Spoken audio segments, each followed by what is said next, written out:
আপনি কি আমার ধমকি দিতেছেন? আমি উনার লগে কথা কইতেছি, আমি আমার বড়, আমি আপনার লগে কিসের কথা কইব?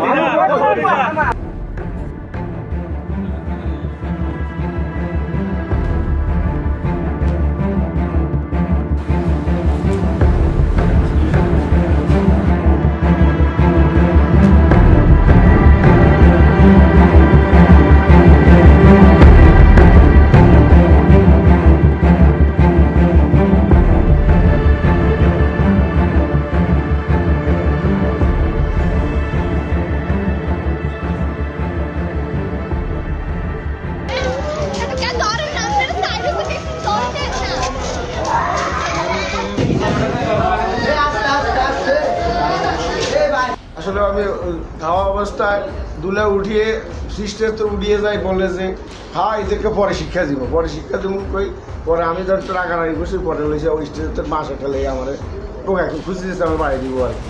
আমি চিল্লা আল্লাহ করছি যে এদেরকে খাওয়া দেবো না, উঠে তো এদের সাথে বলবে না আমাদের সাথে। পরে চিল্লা আল্লাহ করে মহিলা টকা করে এরা দিয়ে আমার বিয়ে হয়ে গেছে, আমরা লই যাবো, আমরা বই থাক, আমরা মায়ের টানিয়ে চলে যাই। আমরা এই তর্কাতর্কি বিতর্ক ছিল, বড় ভাই ভাবতে করছে এই খাওয়াটা পুরো স্টেজটাই নষ্ট করে দিয়েছে। এসে ছোটো লোক বড়ো লোক মানে কী খাওয়াইছে সবগুলি আমার যেটা পাকাই নেই বাচ্চা, আরেকটা দুইটা লোক আসছিল, দুইটাই লোকটা বেশি করছে, পুরো স্টেজটাই নষ্ট করে দিয়েছে। আমার প্রথম থেকে আমার 200 লোক প্রায় খাওয়া শেষ। 200 লোক খাওয়া শেষ হওয়ার পরে এই ছেলের পক্ষেরা আমাদের পরে আসছে, আসার পর তাদের প্রায় 2 বছর খাওয়া শেষ হয়ে গেছে।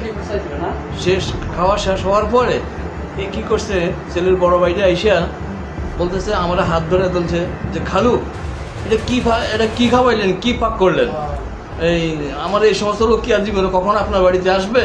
আমি তো হতভম্ব হয়ে গেলাম। মানে এরকমভাবে সে বলতেছে, মনে হয় যেন আমি আর নাই। আমার এভাবে সে তখন আর আমার কোনো কথা নাই, আমি দাঁড়ায় তামসা দেখতেছি তাদের এই পরিস্থিতি।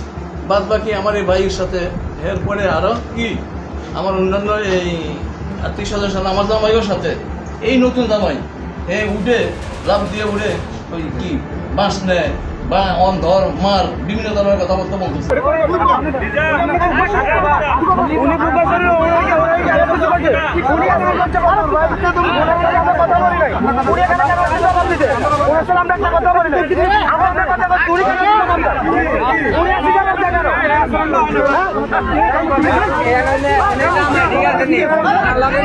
আচরণ না